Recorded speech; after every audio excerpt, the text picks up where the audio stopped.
Hi everyone, कैसे हो आप सभी लोग। आई होप आप लोग अच्छे होंगे। मैं हूं राहुल जायसवाल एंड स्वागत करता हूं आप सभी का एक बार फिर हमारे यूट्यूब चैनल JR ट्यूटोरियल्स में। फ्रेंड्स, आज अगेन आपके सामने मोस्ट इंपॉर्टेंट ज्योग्राफी का लेक्चर वीडियो लेकर आ गया दोस्तों, जिसमें आज के इस लेक्चर में हम लोग पढ़ने वाले हमारे 8th स्टैंडर्ड के लिए ज्योग्राफी सब्जेक्ट का जो हमारा चैप्टर चल रहा था दोस्तों, जिसका नाम है chapter number 2 interior of the earth. आज हम इस चैप्टर का लेक्चर नंबर 2 आपके लिए लेकर आ गए हैं, जो कि अगेन एक बहुत ही ज्यादा इंपॉर्टेंट लेक्चर वीडियो होने वाला है। साथ ही मैं आपको बता दूं दोस्तों कि आपने इसके पहले का जो लेक्चर नंबर 1 था उसको जरूर से देख लो जाके, क्योंकि यार वो बेसिक चीज है। अगर आप वही नहीं देखोगे तो आपको लेक्चर नंबर 2 कहां से समझेगा। तो लेक्चर नंबर 1 जो है, इसके पहले का जो लेक्चर है उसको कंटिन्यू में देख लेना, तब जाको ये थोड़ा आपको समझ में आएगा।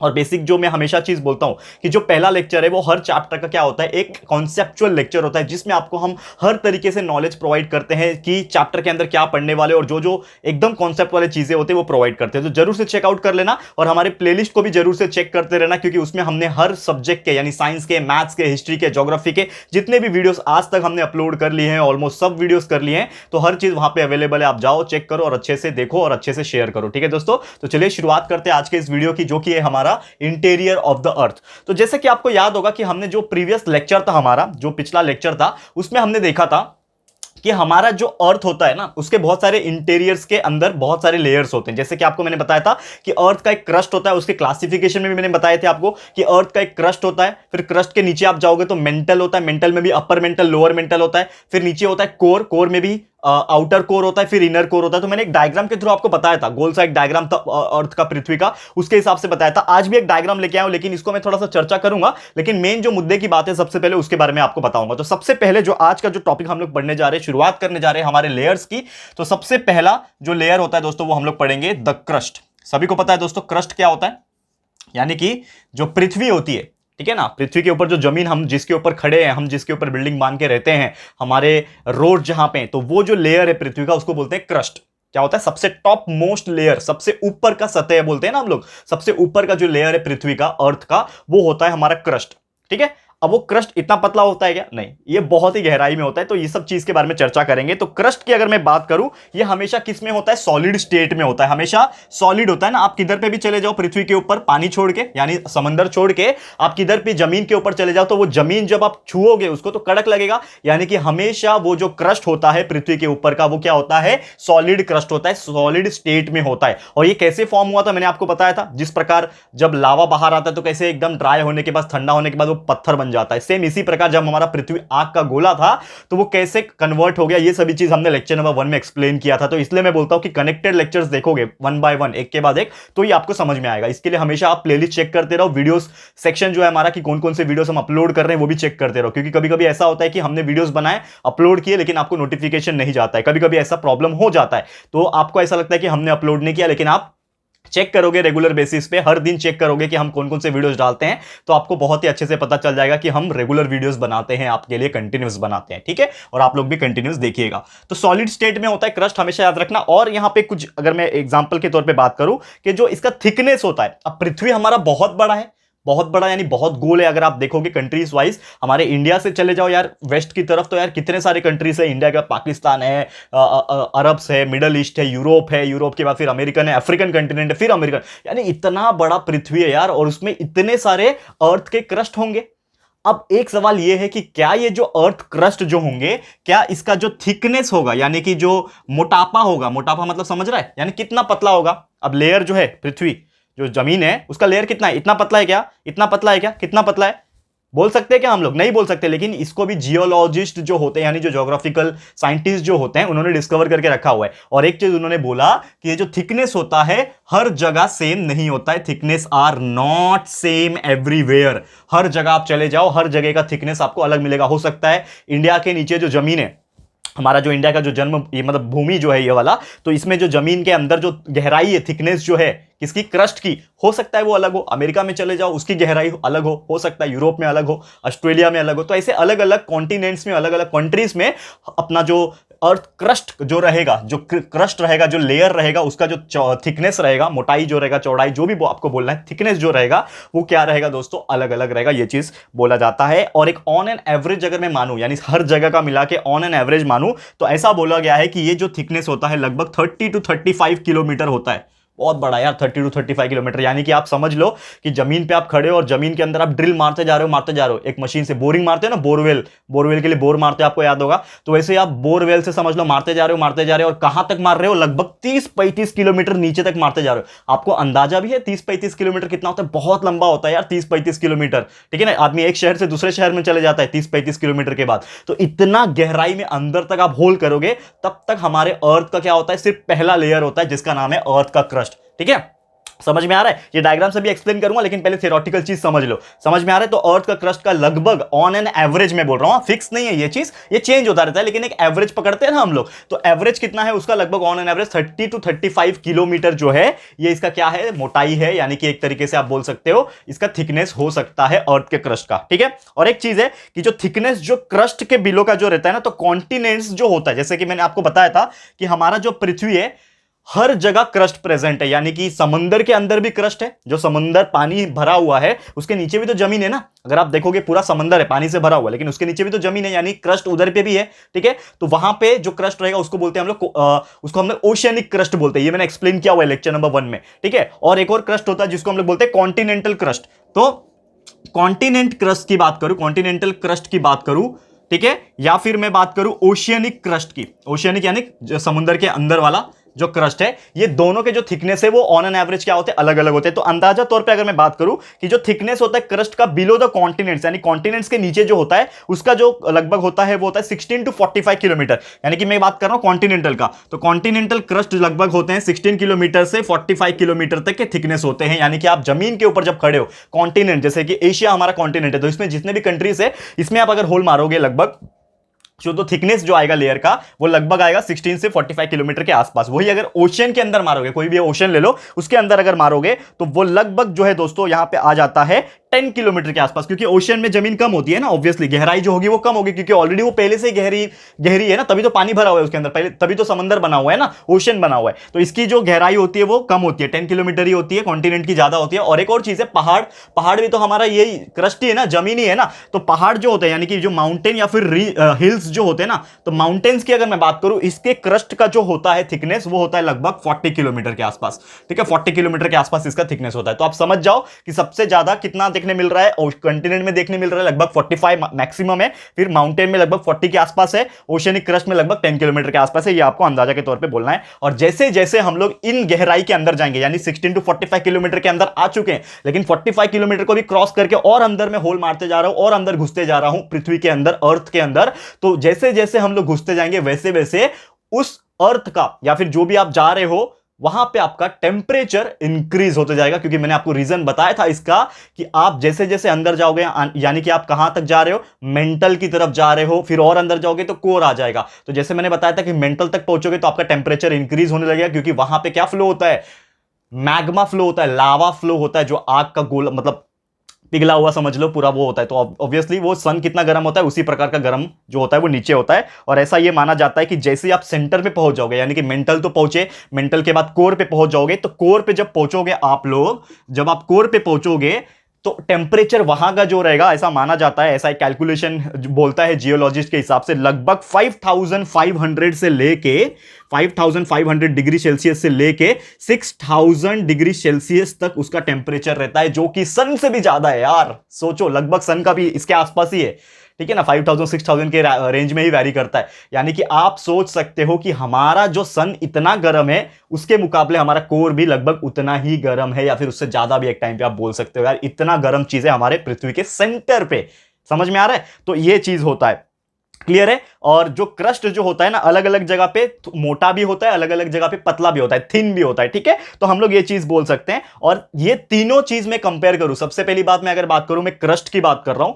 फिर मेंटल है, सबसे टॉप पे क्या था, क्रस्ट है ना, सबसे ऊपर क्या है, क्रस्ट है। जैसे ये डायग्राम के हिसाब से मैं एक्सप्लेन करता हूं। अभी आप ये डायग्राम देखोगे तो आपको समझ में आएगा कि ये जो पूरा पोर्शन आपको दिख रहा है, मैं मार्कर कलर चेंज कर देता हूं ताकि आपको थोड़ा सा और मैं क्लियर कट बता सकूं। देखो, थोड़ा सा ध्यान से देखना, ठीक है। थोड़ा सा हो सकता है आपको यहां पे कुछ चीजें अच्छे से ना दिखे, लेकिन आपको क्लियरली अगर आप ध्यान से देखोगे तो आपको समझ में आ जाएगा। तो ये जो ऊपर का जो लेयर है, ये वाला जो लेयर आपको दिख रहा है ना दोस्तों, यानी कि ये जो ऊपर का जो लेयर है, ये है क्रस्ट। ये क्या है, क्रस्ट है। तो आप सोच सकते हो कि जितना हमारा पृथ्वी का गहराई है उसके हिसाब से क्रस्ट कितना पतला है। ये दिख रहा है, सिर्फ इतना पतला, ये दिख रहा है, ये इतना पतला जो है, इतना पतला जो है सिर्फ क्रस्ट है। यानी कि जिसके ऊपर रहते हैं और लगभग ये 16 से 45 किलोमीटर के आसपास रहता है। तो सोचो सिर्फ इतना पतला क्या है, क्रस्ट है। और जैसे क्रस्ट खत्म होता है तो उसके बाद क्या शुरू हो रहा है, देखो मेंटल शुरू हो रहा है, जो कि अगेन सॉलिड फॉर्म में होता है।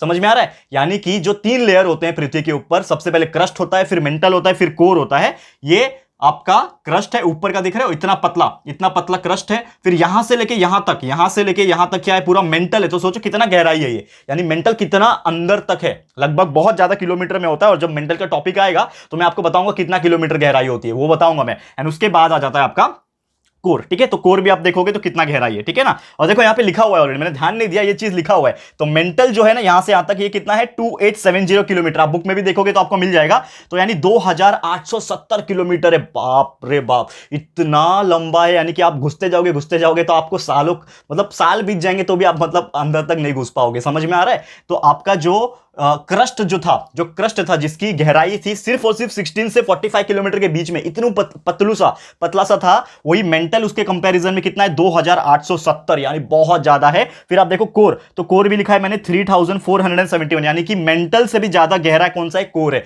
यानी जितना अंदर जाते जाओगे उतना डिस्टेंस भी बढ़ता जाएगा, उतना टेम्परेचर भी बढ़ता जाएगा। तो ये चीज आपको उम्मीद करता हूं समझ में आ गया होगा। नेक्स्ट बात करें, अब ये जो चीज हमने पढ़ लिया क्रस्ट के बारे में। अब क्रस्ट जो होते हैं वो 2 तरीके के होते हैं, कॉन्टिनेंटल क्रस्ट और एक ओशियनिक क्रस्ट। तो इसके बारे में थोड़ा सा डीप में बताऊंगा, ज्यादा डीप में नहीं जाऊंगा, लेकिन थोड़ा सा डीप में बताऊंगा। तो इसको थोड़ा ध्यान से समझ लो। इसको फिलहाल में मैं रफ कर लेता हूं, इसका अभी कुछ काम नहीं है, ठीक है। इसको अभी फिलहाल में हम रफ कर लेते हैं, ठीक है। इतना पोर्शन, सिर्फ इतना पोर्शन रफ कर रहा हूं मैं, ठीक है। इतना पोर्शन जो है वो रफ कर रहा हूं। ये तो हमारा डायग्राम ही है, ठीक है ना। इसको मैं यहां पे थोड़ा सा लाइन भी खींच देता हूं ताकि आप लोग डायग्राम को अलग से देखो, और जो हम लोग लिखाना चाहते हैं थ्योरेटिकल चीज वो यहां पे लिखाऊंगा, ठीक है। तो जैसे मैंने बोला कि क्रस्ट 2 टाइप के होते हैं। पहला जो टाइप का क्रस्ट है उसको हम लोग बोलते हैं कॉन्टिनेंटल क्रस्ट। क्या बोलते हैं? Continental crust. अब इसको थोड़ा सा ध्यान से समझने की कोशिश करो। तो कॉन्टिनेंटल क्रस्ट जो होते हैं ऑब्वियसली ये ऐसे क्रस्ट होते हैं, यानी कॉन्टिनेंट्स जहां पे प्रेजेंट है, ऑस्ट्रेलिया, एशिया, अमेरिका, और क्या बचा, एशिया बोल दिया, टोटल 7 है ना, अंटार्कटिका और आर्कटिक, ये सब क्या है, कॉन्टिनेंट्स है। तो ये कॉन्टिनेंट्स के नीचे के जो भी लेयर है उसको क्रस्ट बोलते हैं। और कौन से क्रस्ट बोलेंगे? Continental crust. और इसके अंदर जो जमीन होती है उसके अंदर मिट्टी बने, ऑब्वियसली मिट्टी रहेगी ना, ऑब्वियसली। तो ये किस चीज से बनते हैं? और ऑब्वियसली आपको पता है कि मिट्टी भी एलिमेंट से बनते हैं। तो ये किस चीज से बनते हैं? वो बनते हैं सिलिकॉन और एल्यूमिनियम से।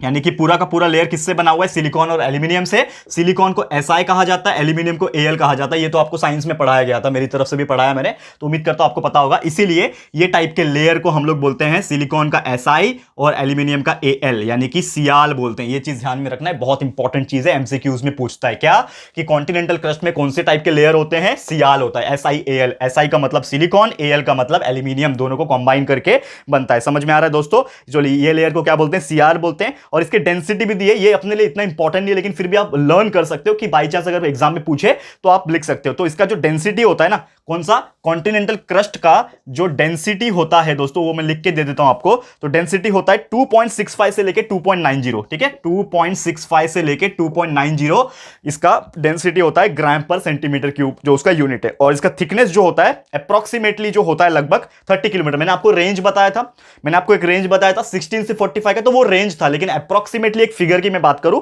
तो ऐसा माना जाता है कि ये जो आपका कॉन्टिनेंटल क्रस्ट है इसका जो थिकनेस होता है वो लगभग 30 किलोमीटर के आसपास अप्रोक्सीमेट होता है, ठीक है ना। अप्रोक्सीमेट, ये फिक्स नहीं है, ये चेंज होता रहता है, लेकिन ये इसको हम लोग मैथ्स में अप्रोक्सीमेटली बोलते हैं इसको, ठीक है। तो ये अप्रोक्सीमेट होता है। और इसके अंदर जो चट्टान होती है, जो रॉक्स जो प्रेजेंट होते हैं, तो कौन कौन से रॉक्स मेनली पाए जाते हैं? तो इसमें पाए जाते हैं ग्रेनाइट रॉक्स। कौन से रॉक? ग्रेनाइट। बहुत सारे अलग अलग टाइप के रॉक्स होते हैं ना, पत्थर होते हैं ना, तो इसके अंदर जो लेयर के अंदर जो रॉक्स पाए जाते हैं उसको ग्रेनाइट रॉक्स कहते हैं। क्लियर है दोस्तों? तो उम्मीद करता हूं कि यार ये चीज आपको बिल्कुल ही अच्छे से समझ में आ गया होगा। बहुत ही सिंपल है एंड बहुत ही इफेक्टिव था। तो ये मैंने करा दिया हमारा पहला टाइप का क्रस्ट, जिसका नाम था कॉन्टिनेंटल क्रस्ट। उम्मीद करता हूं ये चीज समझ में आ गया होगा। अगला टाइप का क्रस्ट है जिसका नाम है दोस्तों ओशियनिक क्रस्ट। तो ये जो ओशियनिक क्रस्ट है ये क्या होता है, इसके बारे में भी आपको बताऊंगा। कौन सी मिट्टी से बना है, लेयर क्या है, डेंसिटी क्या है, इसको भी फटाफट से देख लेते हैं एंड फिर फटाफट जाएंगे हमारे अगले टॉपिक की तरफ, जिसका नाम रहेगा मेंटल। क्योंकि आज मुझे मेंटल भी कंप्लीट करना है, इसलिए थोड़ा सा आपका पेशेंस लगेगा। हम लोग अभी क्रस्ट खत्म करने वाले हैं, एक ही बचा है जिसका नाम है ओशियनिक क्रस्ट। उसके बाद हम लोग मेंटल की तरफ जाएंगे, ओशियनिक क्रस्ट। ओके अब ये जो ओशियनिक क्रस्ट है, ऑब्वियसली जैसे मैंने आपको स्टार्ट में बताया कि ओशियनिक क्रस्ट ऐसा क्रस्ट होता है जो ओशियंस के नीचे होता है, ठीक है। और ये किससे बना होता है, तो इसके भी जो लेयर्स होते हैं ना दोस्तों, ये बनते हैं सिलिकॉन और मैग्नीशियम से। तो जैसे उसमें सिलिकॉन और एल्यूमिनियम था किसमें, कॉन्टिनेंटल वाले में, वैसे ही ओशियनिक में किससे बनता है, वो सिलिकॉन तो रहेगा ही, क्योंकि जहां पत्थर है वहां सिलिकॉन तो होना ही होना है, तो सिलिकॉन। और दूसरा यहां पे जो है वो मैग्नीशियम है, यहां पे एल्यूमिनियम नहीं है। तो सिलिकॉन के लिए Si होता है, मैग्नीशियम के लिए ए होता है, ठीक है ना, एम ए होता है, मैग्नीशियम को एम ए बोलते हैं। लेकिन एक्चुअल में इसका जो सिंबल होता है वो साइंस के हिसाब से Mg होता है मैग्नीशियम का, लेकिन वो हम लोग को नहीं मानना है। अभी यहां पे मानेंगे हम लोग Si सिलिका, और स्टार्टिंग का दो वर्ड Si हो गया, स्टार्टिंग का दो वर्ड Ma हो गया, ठीक है। अब इसको हम लोग दोनों मिला देंगे तो क्या बन जाएगा, SiMa, यानी कि ये जो टाइप का लेयर होता है ओशियनिक क्रस्ट के अंदर, जो लेयर होता है इसको हम लोग क्या बोलते हैं, सीमा लेयर या फिर सीमा टाइप का लेयर।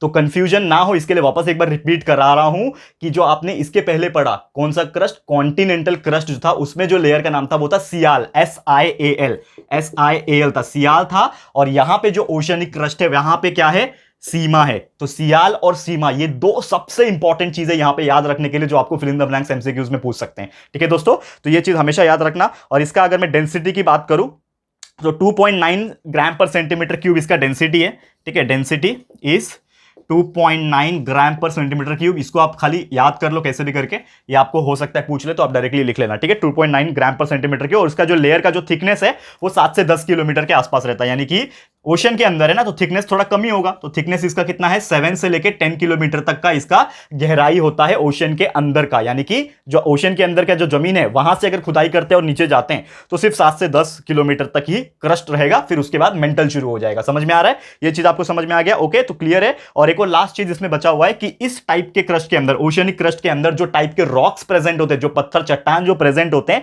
वो कौन से होते हैं, बेसाल्ट एंड गब्रो रॉक्स, ठीक है। लिख देता हूं यहां पे, तो क्या प्रेजेंट है, बसाल्ट एंड गैब्रो, ठीक है ना। गैब्रो टाइप के जो रॉक्स होते हैं, जो पत्थर चट्टान जो होते हैं, वो इसमें प्रेजेंट होते हैं। क्लियर है दोस्तों। तो उम्मीद करता हूं कि आपको यार ये भी बहुत ही अच्छे से समझ में आ गया होगा। बहुत ही प्रॉपर एक एक चीज बारीकी से आपको मैंने एक्सप्लेन किया है और हर चीज आपको बता दिया है। अब चलते हैं आज के आखिरी टॉपिक की तरफ, जिसका नाम है दोस्तों मेंटल। यानी कि हमने अभी क्रस्ट पढ़ लिया, ये पूरा का पूरा जो क्रस्ट था, ये पूरा क्रस्ट जिसका थिकनेस सिर्फ इतना था, ये दिख रहा है थिकनेस, ये पूरा थिकनेस है इसका, इतना ही, यहां से लेके यहां तक। तो थिकनेस हमने देख लिया, सब कुछ देख लिया, तो क्रस्ट हमने कंप्लीट कर लिया। अभी हम लोग मेंटल की तरफ जा रहे हैं, जो कि छोटा सा टॉपिक है, तो मेंटल देख लेंगे। एंड फिर नेक्स्ट लेक्चर जब लेकर आऊंगा तो इसमें ये पूरा का पूरा जो कोर है, इसमें ज्यादा एक्सप्लेनेशन है, तो वो हम लोग पढ़ेंगे। क्लियर है। तो अभी मैं इसको रफ कर रहा हूं एंड सीधा मेंटल का जो टॉपिक है वो लेके आता हूं आपके लिए, ठीक है। ध्यान से देख लेना। तो next topic is mental.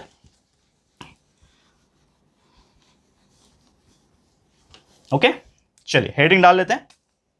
Next topic is mental, ठीक है। मेंटल बोलो, मेंटल, मेंटल थोड़ा अलग हो जाता है ना, मेंटल यहां से मेंटल होते हैं जो मेंटल है ये, ठीक है। तो मेंटल क्या होता है, तो सबसे पहली बात इतना समझ लो यार, जैसे क्रस्ट खत्म होता है तो क्रस्ट के बाद क्या आता है, मेंटल आता है, जो कि हमारा अर्थ का सेकंड लेयर है। पहला लेयर क्रस्ट है, दूसरा मेंटल है, और तीसरा आता है कोर। तो अभी जो हम लोग ये बोल रहे हैं कि ये हमारा सेकंड लेयर है, और जिसमें भी मेंटल में भी दो होते हैं। एक होता है आपका अपर मेंटल, ऊपर की सतह का मेंटल, और एक और होता है जिसको हम लोग बोलते हैं लोअर मेंटल, ठीक है। दो टाइप के मेंटल होते हैं, ऊपर नीचे, ठीक है, अपर मेंटल और लोअर मेंटल। और इसके बारे में बात करें कि जो अपर लेयर जो होता है मेंटल का, जो सबसे ऊपर का जो लेयर होता है, वो क्या होता है, लिक्विड स्टेट में होता है। यानी कि ये जो अपर मेंटल है ये क्या है, लिक्विड से भरा हुआ है, पूरा लिक्विड से भरा हुआ है, लिक्विड लेयर है। और इसमें आपका क्या प्रेजेंट होता है, मैग्मा प्रेजेंट होता है। क्या प्रेजेंट होता है, मैग्मा। जो मैंने बताया था, मैग्मा एक तरीके से लावा जिसको हम लोग बोलते हैं, जो धधकता हुआ लावा होता है, जो कि सेटल होता है, लेकिन प्रेशर बढ़ने के बाद वो पूरा चीर फाड़ के ज्वालामुखी के रूप में बाहर निकलता है। तो सेम यही चीज है, यानी कि आपके क्रस्ट के अंदर जो मेंटल प्रेजेंट है और उसके जो टॉप पे लेयर है, यानी कि जो टॉप अपर लेयर है, उसमें लिक्विड फॉर्म में ऑलरेडी मैग्मा लावा प्रेजेंट होता है, जो कि सेटल्ड होता है। सेटल मतलब रुका हुआ है एक तरीके से, उसके अंदर टेम्परेचर प्रेशर कम है। लेकिन जैसे जैसे टेम्परेचर प्रेशर उसके अंदर बढ़ता है तो वो एक्टिवेट हो जाता है, एंड एक्टिवेट होने के बाद जो भी उसके रास्ते में आया, रास्ते में कौन आएगा, उसके ऊपर कौन है, क्रस्ट है, तो क्रस्ट उसके रास्ते में आएगा, तो वो क्रस्ट को चीर फाड़ता हुआ करके वो जमीन के ऊपर से बाहर निकल जाएगा। जैसे अक्सर पहाड़ों में देखा गया है कि वो पहाड़ को, हिल्स को फाड़ के निकलता है, और इसी को चीज को हम लोग क्या बोलते हैं, वॉल्केनिक इरप्शन, ज्वालामुखी का फटना, यही चीज बोलते हैं ना हम लोग। क्लियर है दोस्तों, समझ में आ रहा होगा आप लोगों को धीरे धीरे। तो यही चीज होता है वॉल्केनिक इरप्शन के दौरान, और अपर लेयर में ही सही वो जो मैग्मा है वो बाहर निकल के आता है। और ये जो लेयर है ना, इसको एक और नाम से जाना जाता है एस्थेनोस्फीयर, ठीक है ना, ये कंफ्यूज मत होना। तो ये जो लेयर है इसको एस्थेनोस्फीयर, जैसे आपने हाइड्रोस्फीयर का नाम सुना होगा, लिथोस्फीयर का नाम सुना होगा, एटमॉस्फेयर का नाम सुना होगा, लेकिन ये फर्स्ट टाइम सुन रहे होंगे। तो एस्थेनोस्फीयर इज नथिंग बट जो हमारा अपर का जो मेंटल है उसको एस्थेनोस्फीयर का भी लेयर बोलते हैं। क्लियर है। और एपिसेंटर जो है ना अर्थक्वेक के जो भूकंप आते हैं, जो आपके वोल्केनोस इरप्शन जो होते हैं, तो उसका जो एपिसेंटर मुख्य केंद्र जहां से वो ओरिजिनेट होता है वो कौन होता है? अपर मेंटल ही होता है। क्लियर है। उम्मीद करता हूं कि यार ये पहला जो लेयर आपको समझ में आ गया होगा। एंड जैसे जैसे हम लोग और अंदर जाएंगे, यहां पे क्लियरली मेंशन किया हुआ है कि जो मेंटल होता है ना वो उसकी जो डेप्थ होती है लगभग कितनी होती है? लगभग 42 किलोमीटर से शुरू होती है। लगभग यहां पे मतलब एक अंदाजा बोला गया, यानी कि जैसे क्रस्ट खत्म होता है उसके बाद क्या शुरू हो रहा है? मेंटल शुरू हो रहा है। तो यानी कि ऊपर से हमारे अर्थ के ऊपर जब हम लोग खड़े, तो अगर मुझे मेंटल तक जाना है तो मतलब मुझे कम से कम 40-42 किलोमीटर 42 किलोमीटर के आसपास से नीचे जाना पड़ेगा, तब जाके मैं मेंटल में पहुंचूंगा। समझ में आ रहा है? यानी ऊपर से जब मैं खड़ा हूं पृथ्वी के ऊपर, अब देखो मैं खड़ा हूं अर्थ के ऊपर, तो अर्थ के ऊपर जैसे मैं खड़ा हूं उसके अंदर से मैं डिग कर रहा हूं, होल मार रहा हूं, तो लगभग 42 किलोमीटर के बाद से मेरा मेंटल शुरू हो जाएगा। ऐसा यहां पे मेंशन किया हुआ है। और इसी के अंदर बहुत सारी इंटरनल एनर्जी स्टोर्ड होती है। और ये जो इंटरनल एनर्जी होती है ना मेंटल के अंदर, लोअर मेंटल के अंदर जो इंटरनल एनर्जी होती है वो स्टोर्ड होती है। एंड जब कुछ ना कुछ मूवमेंट्स होता है जिसको हम लोग एंडोजेनेटिक मूवमेंट्स भी बोलते हैं, आपको पता होगा दोस्तों, ठीक है ना। भले ही हमारा चैप्टर का नाम क्या है? इंटीरियर ऑफ द अर्थ, लेकिन अंदर के जो मूवमेंट्स होते हैं उसको एंडोजेनेटिक मूवमेंट्स बोलते हैं, जो आप लोग 9th स्टैंडर्ड में पढ़ोगे। क्लियर है। ये सब चीज एक चैप्टर है ज्योग्राफी में 9th स्टैंडर्ड में, एंडोजेनेटिक, जो कि हमने ऑलरेडी स्टार्ट किया। तो अगर आप उसको भी पढ़ना चाहते हो तो आप 9th को भी रेफर कर लेना, आपको अच्छे से समझेगा। लेकिन जो भी अंदर के इंटीरियर मूवमेंट्स होते हैं ना, तो यही सब होते हैं ना, इसी रिलेटेड तो होते हैं। इसके अंदर क्या होता है दोस्तों? ये सब चीज के अंदर एक तरीके से चेंबर्स जैसे होता है, यानी कि जो मैग्मा होता है, ये जो लावा होते हैं उसके क्या होते हैं दोस्तों? चेंबर्स होते हैं। चेंबर्स यानी कि जिसमें आप एक समझ लो एक तरीके से कॉलम्स बना के रखा हुआ है, चेंबर बना के रखा है, जिसमें आपका मैग्मा प्रेजेंट है नेचुरल फॉर्म में। ठीक है, नेचुरल फॉर्म में, किसी ने बनाया नहीं, अपने आप बनाए, तो वो प्रेजेंट होता है और वो फ्लो होता रहता है। जैसे पानी फ्लो होता रहता है हर जगह, वैसे यहां पे जो मैग्मा है वो फ्लो होता रहता है। और इसी चीज से क्या होती है? इंटरनल एनर्जी जो होती है फ्लो होती रहती है, जिसके वजह से आपका डिस्टर्बेंस भी हो सकता है, जिसके वजह से अर्थक्वेक या फिर वोल्केनिक इरप्शन भी हो सकता है। ये सब चीज देखा गया है। और ऐसा माना गया है कि ये जो लेयर है, लगभग यहां पे टेम्परेचर जो उसका होता है 2400 से लेके 2900 किलोमीटर तक इसका जो रेंज होता है ना टेम्परेचर का, वो कितना हो सकता है? 2200 से 2500 डिग्री सेल्सियस। यानी कि इसका जो रेंज है टेम्परेचर का 2200 degree Celsius to 2500 degree Celsius, यानी कि कोर से लगभग थोड़ा कम है। कोर का टेम्परेचर लगभग 5000 से लेके 6000 के बीच में था, लेकिन इसका ये थोड़ा कम है, लगभग हाफ के आसपास है। यानी मेंटल का जो टेम्परेचर है कोर के कंपेरिजन में लगभग आधा है। ठीक है, लेकिन फिर भी बहुत ज्यादा है। राइमिंग हो गया। ठीक है, तो आधा है लेकिन ज्यादा है। 2200 मतलब बहुत हो जाता है, लोहे को पिघला सकता है, इतना ज्यादा टेम्परेचर है। ठीक है, समझ में आ रहा है दोस्तों? तो ये चीज हो गया। और यही सब चीज जो है वो सडनली चेंज हो जाता है, जिसके वजह से हमारे अर्थ के अंदर इंटरनल चीजें, ये सब चीजें होती रहती है और देखी गई है। ठीक है, और इसका जो एवरेज डेंसिटी है, ऐसा माना जाता है, इसका एवरेज जो डेंसिटी है वो 4.5 ग्राम पर सेंटीमीटर क्यूब होता है। एवरेज डेंसिटी कितना है? 4.5 ग्राम पर सेंटीमीटर क्यूब होता है। इसकी गहराई ऑलरेडी हमने डिस्कस की है, जो कि है 2870, यानी कि जो थिकनेस होता है वो लगभग 2870 किलोमीटर के आसपास। यानी इतना गहरा यार, 2870 किलोमीटर मतलब बहुत गहरा है इसकी गहराई। मेंटल की मैं बात कर रहा हूं, कोर तक नहीं पहुंचे हम लोग, कोर हम लोग नेक्स्ट लेक्चर में पढ़ेंगे। ठीक है, तो इतना गहराई इसका हो रहा है। और जैसे जैसे हम लोग गहराई में उतरते जाएंगे वैसे वैसे उसका जो टेम्परेचर जो हमने बात किया वो इंक्रीज होते जाएगा। यानी शुरुआत में 2200 के आसपास रहेगा, लेकिन जैसे जैसे अंदर घुसते जाएंगे वैसे वैसे वो बढ़ते जाएगा और 2500 तक के लेवल पे वो जा सकता है, ऐसा माना गया है। क्लियर है दोस्तों? तो उम्मीद करता हूं कि आपको ये चीज यार बहुत ही अच्छे से समझ में आ गया होगा। तो यही था टोटल ओवरऑल मेंटल के बारे में, कि हमने हर चीज आपको बता दिया। क्रस्ट के बारे में बताया, कौन कौन से लेयर होते हैं वो बता दिया, थिकनेस बता दिया, वैसे ही मेंटल के बारे में बता दिया। तो हर चीज ऑलमोस्ट मैंने सब चीज क्लियर करके बता दिया आपको। तो मैं पूरी उम्मीद करता हूं दोस्तों कि हर चीज यहां से आपको क्लियर हो गया होगा। सिर्फ एक चीज बचा है इस चैप्टर के अंदर, जो कि है कोर को पढ़ना। ठीक है ना, CORE कोर। तो कोर जो होता है मेंटल के बाद शुरू होता है, तो वो क्या होता है, कैसे होते हैं, कौन से 2 लेयर्स होते हैं, ये सभी चीज डिस्कस करेंगे हमारे अगले लेक्चर और आखिरी लेक्चर में, जिसका नाम होगा लेक्चर नंबर 3। तो जल्द लेकर आ जाऊंगा आपके सामने लेक्चर नंबर 3, जिसमें हम इस चैप्टर को कंप्लीटली खत्म कर देंगे। ठीक है, तो बस आज के लिए इतना ही। ये वीडियो आपको कैसा लगा है दोस्तों, प्लीज हमें कमेंट करके बताइएगा, अपनी राय और सजेशन जरूर से दीजिएगा। वीडियो पसंद आया दोस्तों, अच्छा लगा है दोस्तों, तो प्लीज ये वीडियो को लाइक कीजिएगा, शेयर जरूर से कर देना। प्लीज अपने सारे फ्रेंड्स लोग को शेयर करो, क्योंकि हम जिस हिसाब से आपके लिए प्रिपेयर कर रहे हैं, मेहनत कर रहे हैं, तो यार ये अच्छे हाथों में पहुंचना चाहिए। यानी कि जो बच्चा रियली पढ़ना चाहता है दोस्तों, तो वहां तक पहुंचाओ। प्लीज ज्यादा से ज्यादा शेयर करो। एंड साथ ही में अगर आपने हमारे इस चैनल को सब्सक्राइब नहीं किया है तो फटाफट से हमारे चैनल को भी सब्सक्राइब कर देना। साथ में एक बेल आइकन होता है, उसको भी हिट कर देना, ताकि फ्यूचर में हम कोई भी वीडियोस को अगर अपलोड करते हैं तो आप लोग को नोटिफिकेशन मिलती रहेगी। ठीक है फ्रेंड्स, तो मिलते हैं हमारे अगले वीडियो में। यह वीडियो देखने के लिए thank you and good bye.